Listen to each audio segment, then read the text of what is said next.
La première grande attaque djihadiste au Niger suscite des inquiétudes alors que les puissances occidentales craignent une diminution de leurs alliés. L'attaque djihadiste récente au Niger, qui a coûté la vie à 17 soldats et en a blessé près de 24 autres, a suscité des craintes parmi les puissances occidentales.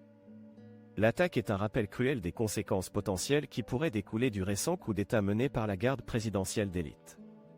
Alors que le Niger reste un allié important dans la lutte contre la violence djihadiste dans la région du Sahel en Afrique de l'Ouest, la France et les États-Unis y ont des militaires en stationnement.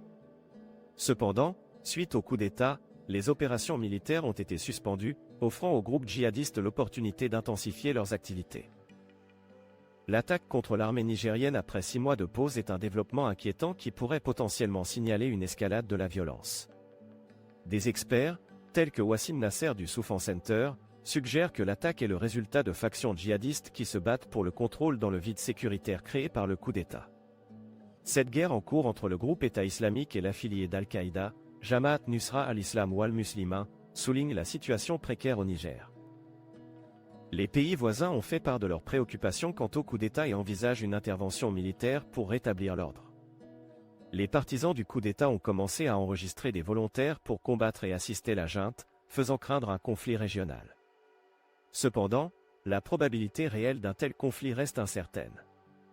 De plus, les conséquences du coup d'État ont conduit à une répression de la dissidence, de nombreux partisans du président déchu se cachant ou étant détenus. Les groupes de défense des droits de l'homme expriment des préoccupations concernant le manque d'accès à ces personnes détenues. L'impasse entre le Niger et la Communauté économique des États de l'Afrique de l'Ouest, CEDEAO, aggrave les tensions régionales, sans signe visible de désamorcer la situation. Alors que les deux parties affirment être ouvertes à une résolution pacifique, plus le coup d'État reste en place, moins l'intervention internationale devient probable. Cette acceptation du statu quo, alimentée par la mainmise croissante de la junte sur le pouvoir, pourrait avoir des conséquences négatives sur la stabilité et le progrès démocratique au Niger. Quelles sont vos réflexions sur l'attaque djihadiste récente au Niger et ses implications potentielles pour la région? N'hésitez pas à partager vos opinions dans la section commentaires ci-dessous. N'oubliez pas de vous abonner à notre chaîne YouTube pour davantage d'analyses d'experts sur l'actualité. Aidez-nous à sensibiliser en partageant cette vidéo sur vos plateformes de médias sociaux. Ensemble, nous pouvons éclairer des problématiques urgentes telles que la situation au Niger. En plus des conséquences possibles du coup d'État, il est également important de prendre en compte l'impact négatif potentiel sur la population du Niger. Ce pays, l'un des plus pauvres du monde, attend avec anxiété les actions du nouveau régime et espère un avenir meilleur. Au milieu des craintes d'une éventuelle invasion, les habitants expriment leur volonté de défendre leur pays.